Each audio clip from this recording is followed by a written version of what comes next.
Welcome to the Fundraising Elevator, where we're all headed up. This podcast is a production of Elevate, an online learning platform for fundraising event professionals.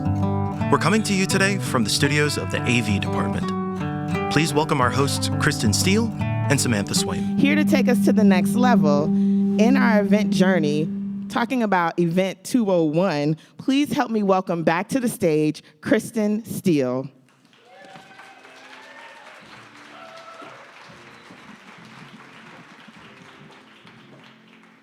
Hey, y'all, story time. Yay. How many of you have an event in 2025? Yep. How many of you have more than one event in 2025? Bless you all. How many of you are finding it really hard to care as much about those events in 2025 as you'd like to? This is a safe space. Your boss won't see this tape. Right. It's time for you to find some potential in your event for yourself as well. And what I want to do is talk today about how stories can be a two-way street for us and what that can look like to feed each other through the stories we tell at our events. So what is it about an event that has the potential to inspire donors in a different way? From all the other kinds of fundraising we do, there's a unique value proposition in events. It's this. It's this. It's bringing people together in an opportunity to align our emotions and our values and our personal mission statements with the organizations that can help make that manifest for us in the world, right? So when we look at how we raise money for our organizations, I'm gonna be brutally honest. Events sometimes are terrible in terms of the time that they take, the investment we personally make to get them to the finish line. So if we are going to do them, let's do them well and see a return on the investment we're making and have them really realize their potential. So I want to offer both a frame and an idea to kind of ground us and start us off today. And the frame is this. In 2022, Joni Mitchell performed live at the Newport Folk Festival as a surprise. It's the first time she played the festival since 1969, and it was the first time she had played a full set since she had a brain aneurysm 7 years earlier that they didn't think she was going to be able to recover from to play music again. And before they played their set, it was a collective that joined Joni on stage. The host, Brandi Carlile, said this by way of introduction. Congregations like these ones terrify tyrannical world leaders and all power and money structures because it's in these moments where we might, accidentally, fully realize our potential as a collective. And the most radical and the most dangerous thing that we can unanimously experience together, and this is gonna sound wholesome, but it's not, is love. Because if we love one another, we might defend one another.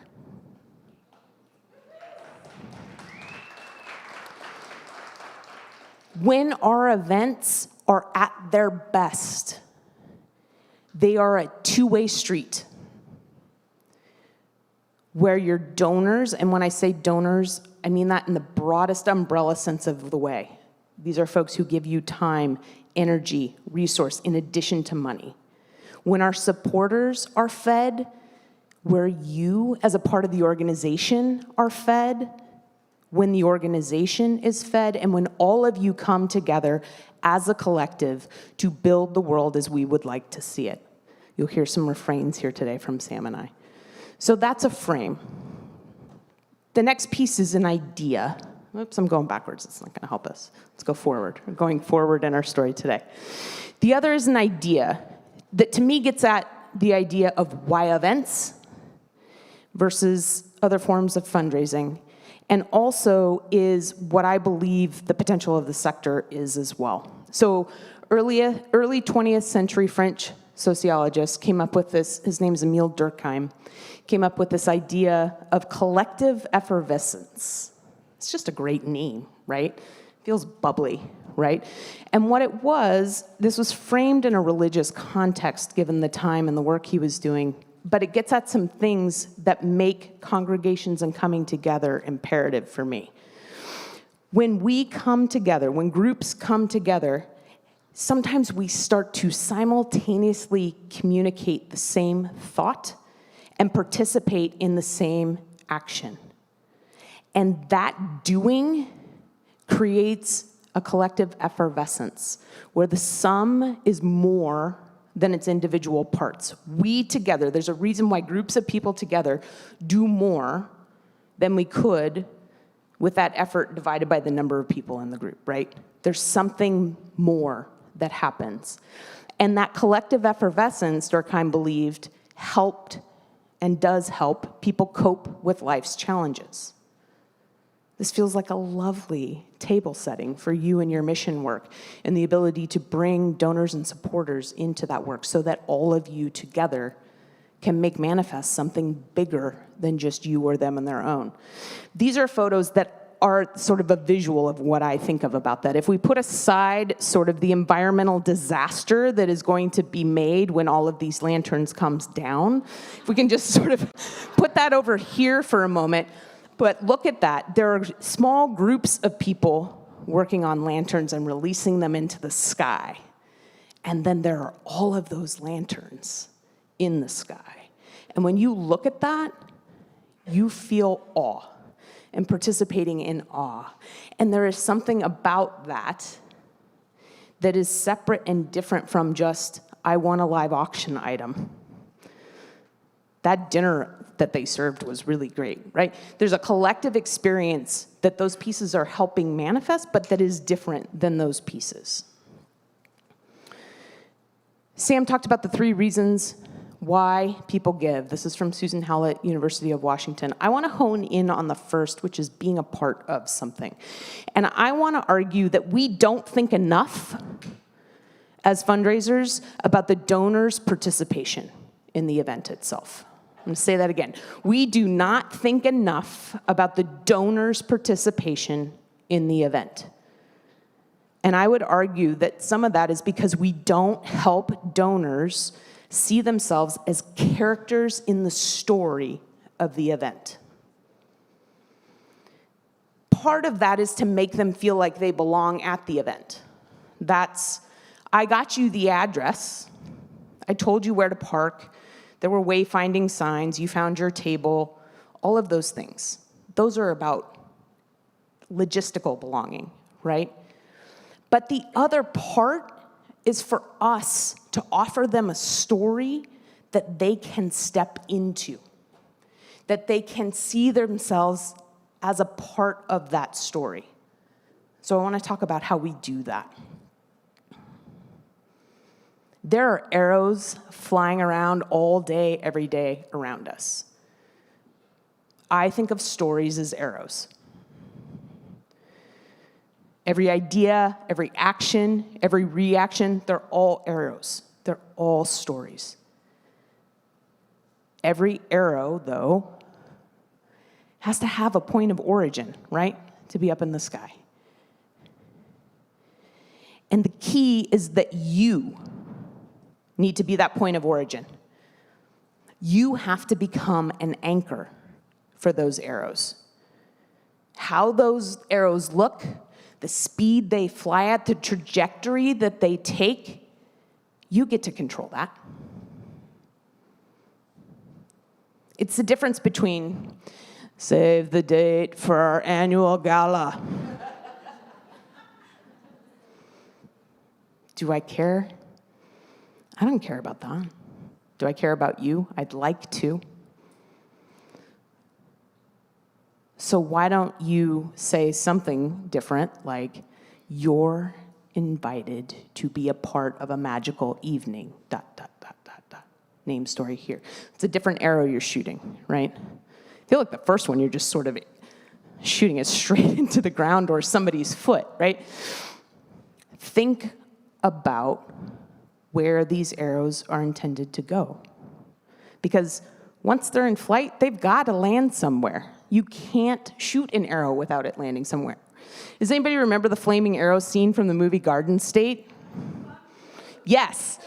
So, main character looks at this potential love interest and is like, I got a friend, he just bought a mansion, let's go visit it. Total non sequitur, right? They show up at the mansion, non sequitur continues, rich dude who just bought mansion, has no reason to buy a mansion, is standing on the front lawn shirtless, smoking a cigar with a bow and arrow, and the arrow is on fire.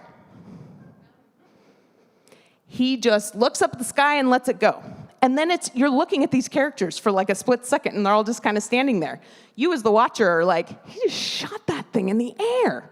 And then they all go, light bulb, it's coming down. And they all just sort of run, right? So arrows, like Chekhov's gun, when it gets put on the table at the beginning of the play, it's got to show up somewhere. They've got to land somewhere, right? Your donors should be where they land. And they should land there because you had the intention for them to. Whoopsie, just got it where I wanted to go, yay me. What could your power look like if you intended to do it? You're not designing a major donor event for the world. That feels obvious, but I'm going to say it again. You are not designing your major donor event for the whole world. You're designing it for your world. You're designing it for your major donors. I need 500 people at my event. That's not a place to start. Who in our world should be in that room, and how do we get them there to be a part of this collective experience? These are basic building block pieces that I just want to name because sometimes they're the first things we forget about. So here's the trajectory of one of those arrows. What does it look like? Yep, story arc. This is a map of the program for your event. We're going to dive into this specifically later. For those of us who joined on the pre-event webinar, we talked about this a little bit too. We're going to move into this. But the program arc of your event, the engagement arc of the people attending your event, and the fundraising arc of your event hopefully all take this shape. And what helps people make the journey from one end to the other? It's the arrow that you shoot. It's the story that you put in front of them. So let's talk about why stories for a minute. Brains on stories is a magical thing. For those of you who have delved into narrative and neuroscience, it's amazing and it's super geeky and awesome. Statistics are not sticky.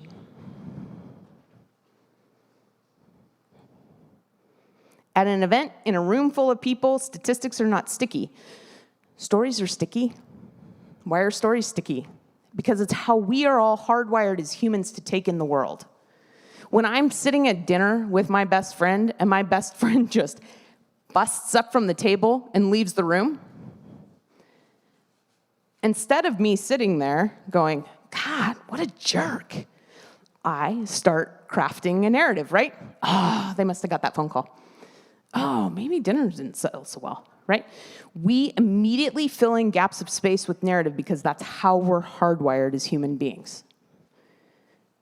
Your biggest opportunity is to lean into that hardwiring to make an emotional connection with the donors in your room. Stories cut across learning styles. They light up the same part of the brain that pleasure does. They create empathy. People are able to step into other people's shoes and journeys that they have not experienced. Those same parts of their brains light up. Dopamine. Sam was talking about this earlier. Oxytocin. Paul Zak talks a lot about oxytocin and the power of that. It's feel good, love, empathy, all those things we want, and generosity at the same time. So that's an individual brain-on story. What happens when we put a room full of people together in a room experiencing a story?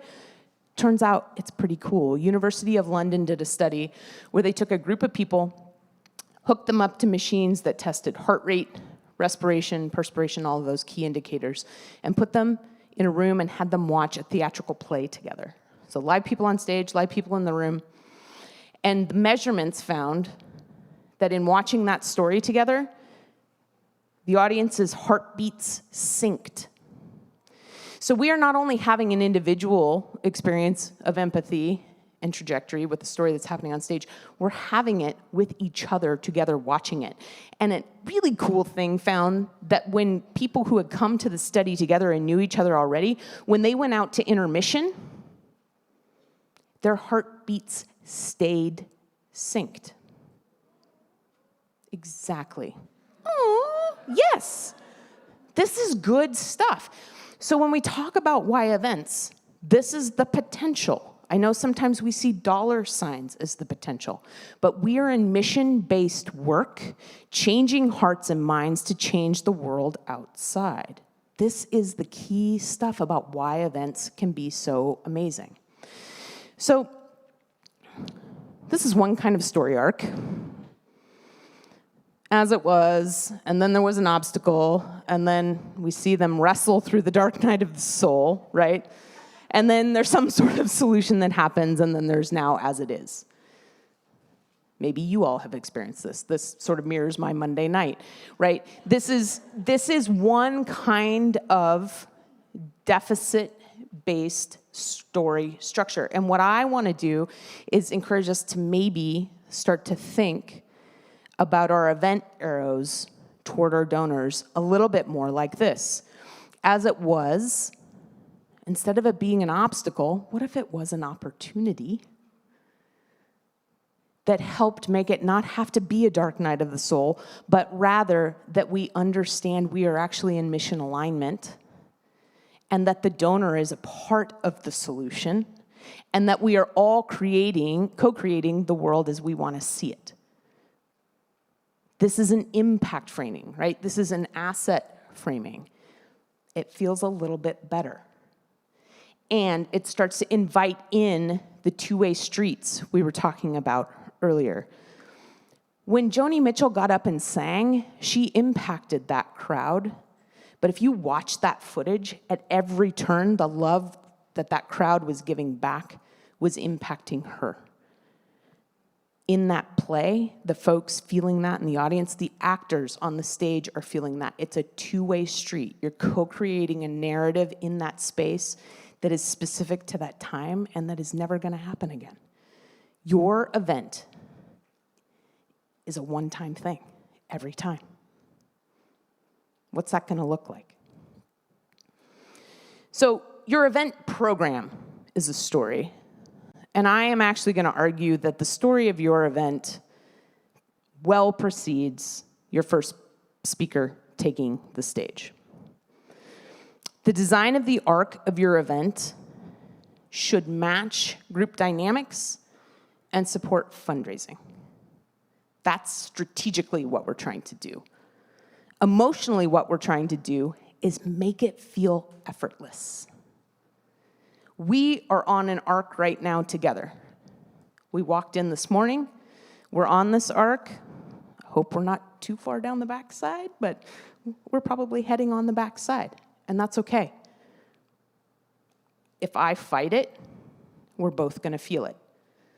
So when we lean into it and seize the potential of the moment, it feels more effortless.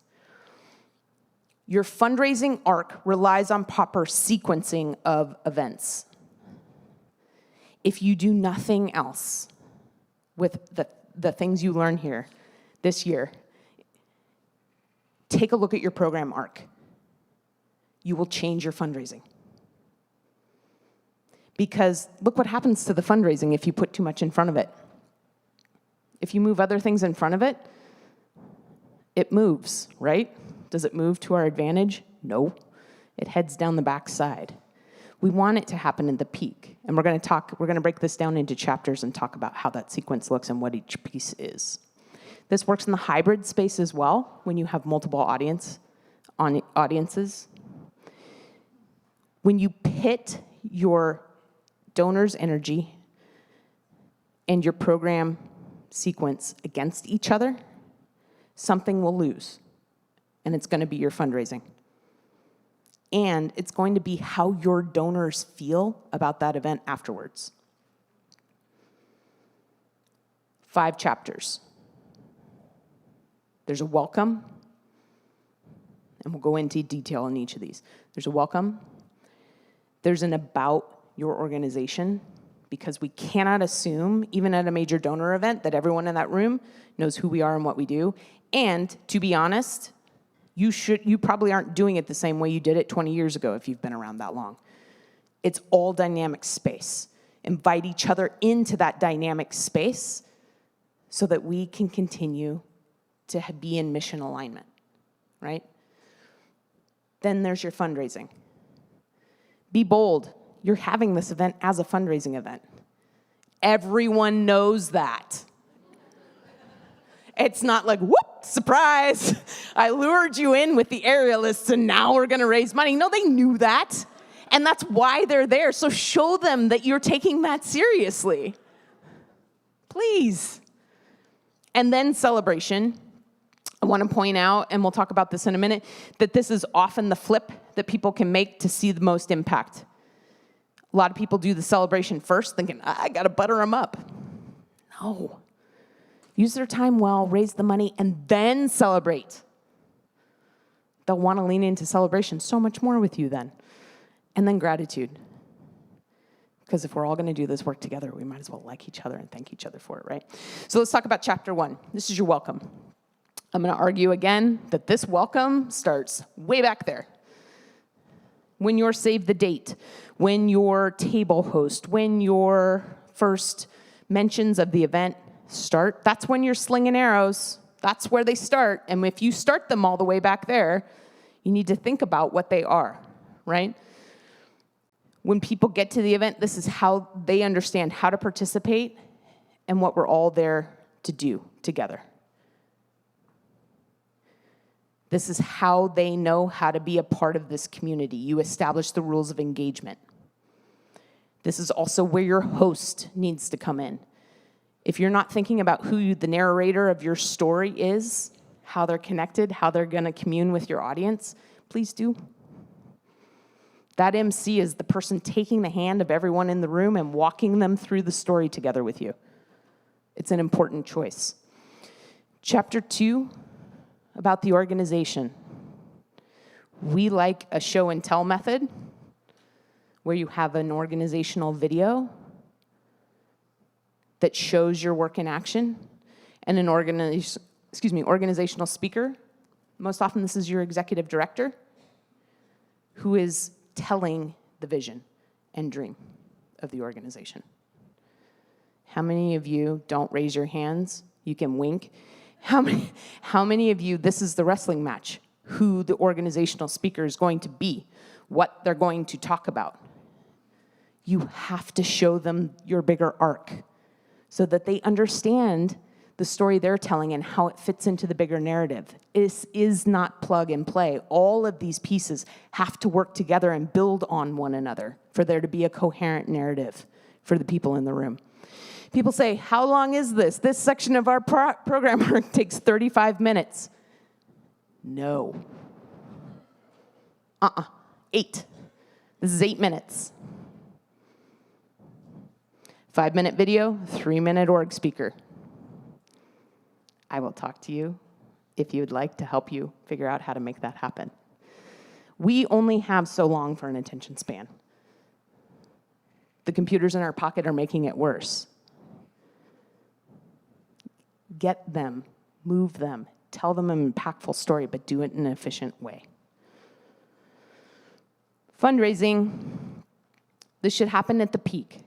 When you bring over your celebration, like I said, it moves this. If you take too long, How many of you take a dinner break? Does anybody take a dinner break? Again, you don't have to raise your hand, just wink. Do not take a dinner break. Do not seat people, welcome them, and say, here's 45 minutes, enjoy dinner. We'll be back with our program in a minute. You just shot yourself in the foot. We can all eat and watch things, eat and listen to things. We're really good at it now. That one change will get you 35 minutes back. Fundraising, live auction, we heard from the auction panel what that sequence can look like if you're going to utilize it. And then your appeal. 3 parts to the appeal. Sam is going to go into magnificent detail of this tomorrow. We're going to dive into the appeal, but the appeal is a story of impact, a specific one-person story of impact, an ask of your audience to donate, and a benefit auctioneer taking the stage to make a collection of your special appeal. Again, more details forthcoming on this, but this is your fundraising in the room. Celebration. Keynotes, honorees. If your event specifically is an awards type event, still put this here after your fundraising. People will stay for that. If you keep me hostage there for 3 hours and as I'm on my way out the door, ask me for money, I'm gonna get frustrated. You haven't used my time well. But if I'm feeling good, I understand your work, I've made a commitment emotionally, and I've made a commitment financially, and then you celebrate these amazing people who are out doing your work in the community, I'm in. You're using my time well. As Kelly was reminding me earlier, my whole life proclivity is a journey to soft pants. I'm only going to put up with so much in an evening, and galas should be getting shorter, right? Early 2000s, 6-hour galas, my God. By the time we had people show up for, a wine hour, and then we gave them a 45-minute dinner break, and then we had a 200 live auction, they're getting shorter. Your program should be 60 minutes.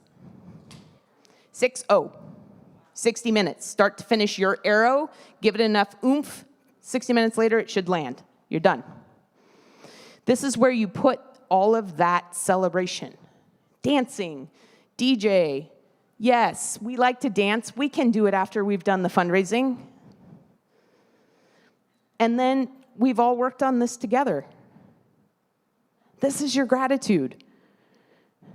Sponsors, board members, volunteers, and the people you just shared the last hour with, who leaned in, listened to your stories, gave you their heart, and gave you their money, time, support, energy, and are going to take your stories out into the world, right? All aspects of your event are a story. So these are also arrows for you to be thinking about. Your save the date, your invite, your social media, email communications. Those make sense. What kind of information are you giving your table hosts to go out and fill their table with? You should think about that. Board members, how are they talking about your organization and your event? Folks soliciting auction items, special appeal solicitations. All of these are opportunities for you to be consistent in the stories that you're telling and to build trust with the people who are going to be in that room with you. You can't offer them one thing, hey, welcome to our disco night, and then give them something else when you've changed midstream. Casino night. Consistency builds trust, and that trust creates the lean in. When guests show up at your event, it should feel effortless. Yes, this is what I understood I was invited to. This is the story I agreed to step into with you. And that consistency also builds a picture that your donors can start to see themselves a part of. When you send the invite and I say yes, it's because I see myself in that world. Make good on that. So let's talk about a case study about how this can look. So San Diego LGBT Center was part of a group of organizations that held a breakfast honoring big luminaries, well, not luminaries yet, big folks in the queer space that were heroes. When the center decided that they wanted to have sort of their own event to celebrate heroes, they looked at having a lunch. And they, instead of reaching far and wide for national heroes, as had been the bent of the previous collective event, they were like, we don't need to go anywhere. We have heroes right here doing amazing things. That's what this event is going to be about. The center is a gathering space. We're going to celebrate local heroes. Things were under attack in the community. Pride displays at libraries were being... Books were being checked out and not returned, right? Resources were being depleted. Drag story hours were coming under fire. Librarians were coming under fire. There's a lot of things going on in the community that they're like, no, there are heroes standing up in the face of this, and we want to make sure that they know how much they're loved. So they were like, these folks are lights. It's going to be the Luminaries' lunch. And that's where the story started. Everything was anchored in their celebration of light. And that came into decor, language, and the story's vibe, iconography, everything around the event. This is their invite text.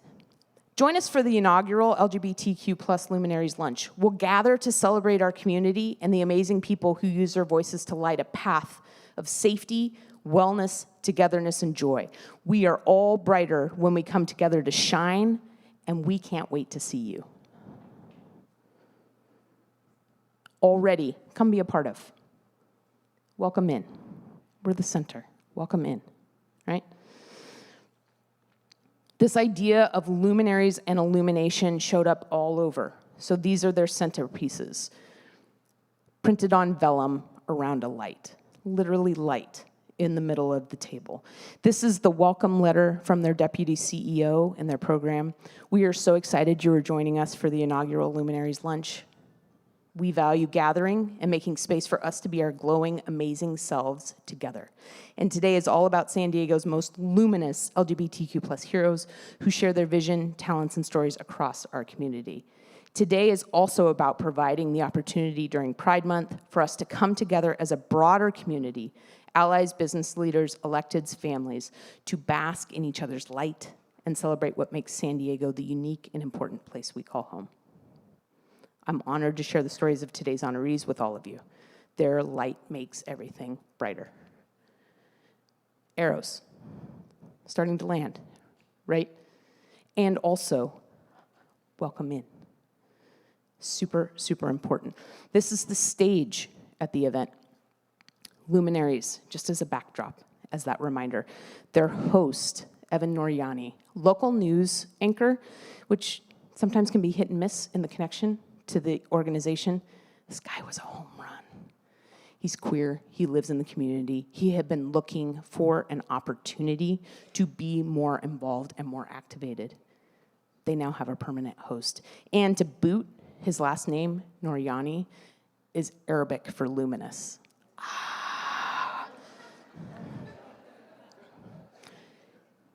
We did drag happy hour, or story hour, in the room to have people be able to experience the joy of what that is, to understand what it is to not have that.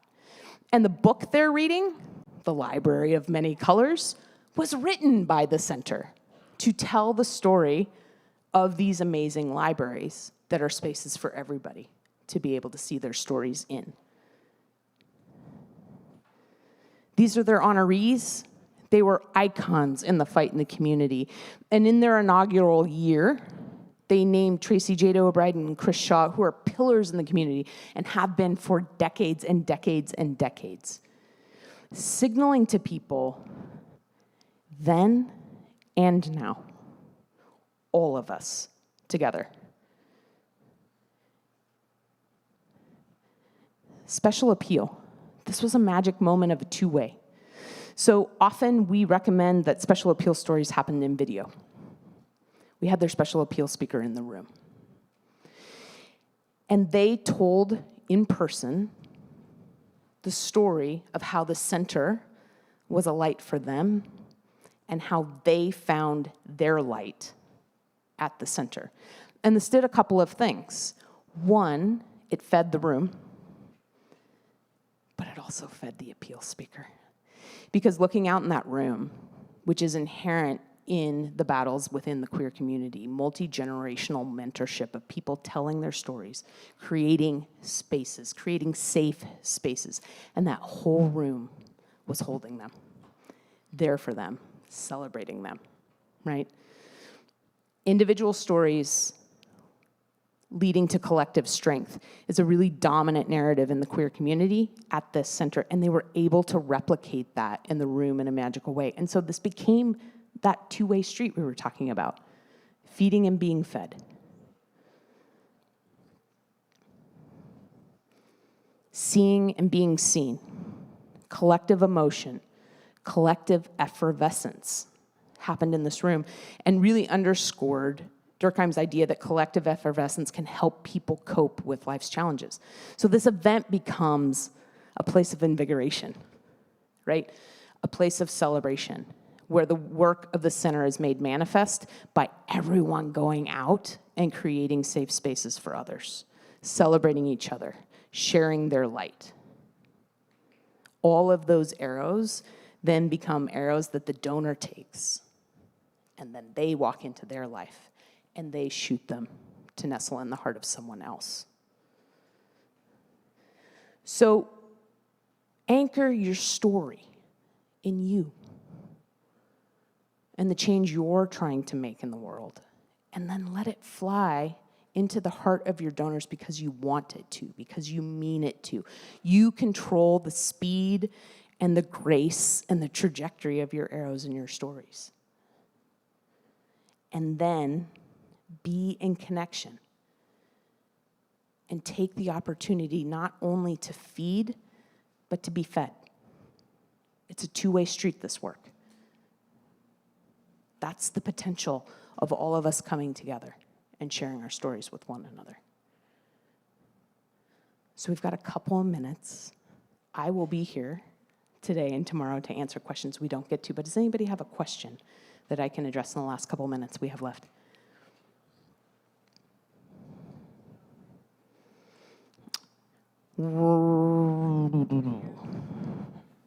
Got a question up front. Do we have a microphone? Oh, great. Got one. Thank you. Okay. Hi, I'm Carrie. I'm with Friends of the Children Portland. Hi, Carrie. Hi. I'm going to ask this question that is a total non sequitur based on this beautiful story that you just shared with everyone. But as you have been speaking, something that came up for me was sharing night of totals. What? I mean, is that part of that celebration piece? Is it gauche? Is it... I would love some input surrounding that, because obviously, like, sometimes people keep, if there is a silent auction, they'll keep it open until the next day, so the total isn't exact. But when you're talking about paddle raise and kind of giving in general that night, what would you recommend? So I would ask what your intention in naming that total is. No, like rhetorically. Like, it's the bigger why, right? Is it intended to be like, holy shit, look at what we all just did together? Then say it that way. Make that the arrow that you shoot in the story you tell when you do that, versus like, hey, look at us, we raised $500,000. You want that room of people who have given you time and talent to be able to go, wow, that's impact. That's what we did together. That's what it looks like. Also, totals, depending on where you are in relationship to a goal, can become like a great way to continue to motivate pieces, can extend after the event as well to do sort of a post-event, like, this amazing group came together. We would love to, but I think it's in the delivery of that. It's the thanks and gratitude. Look at what we all did together. And this is what's going to happen as a part of that. Yeah?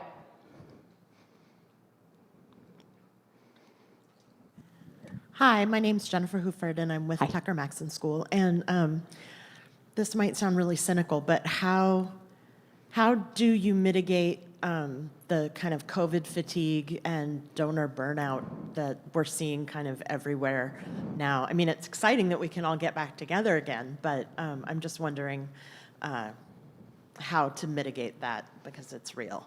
Yep, it's super real. And what's also super real is the feeling of futility, and when given a good story and a good opportunity for me to make a difference in the world, I want to step into that. So it's about getting really clear about the stories that you're telling and telling them to people and bringing them into space together. And I don't mean to be flip about that, but that is real. But that has also always been real, right? But when people are moved and people understand that my personal mission and your mission are in alignment, I want to step into that. If my personal mission and your mission are not in alignment, that's where some of the fatigue, the sort of the spray, we sent 50,000 emails. That's not where the connection happens.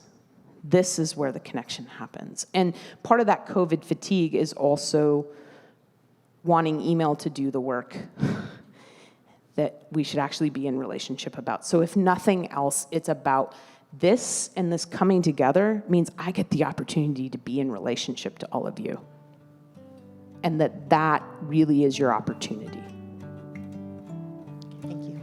We are out of time. If you have other questions, find me. Thank you all for being here and being in community today.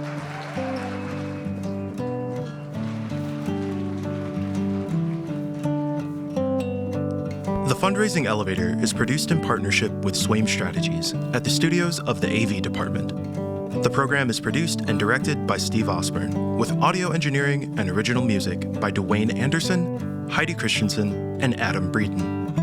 Video production by Shannon Doran. Graphic design by Pendulum Creative Group. Marketing by Lisa Aragon. Support from Mary Elizabeth, Todd Campbell, John Lyles, and Andy Dowsett. And voiceover by Josh Boykin.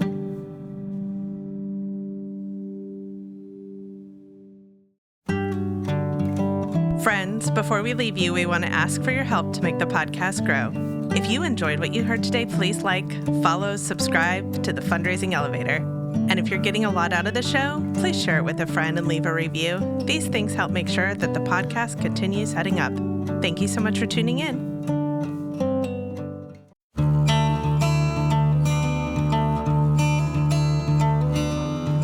Ready to take your fundraising to the next level? Need to get unstuck in your event planning? Now's your chance to connect directly with the experts behind the Fundraising Elevator. Book a one-on-one consulting session with Sam for strategic planning and fundraising strategy, with Kristin for your program and storytelling, or Mary for your registration and data tools. They're here to provide you personalized answers to all your event questions. Don't wait. Raise more at your next fundraising event. Book your session today at elevatenonprofit.com. You can also find the link in the show notes.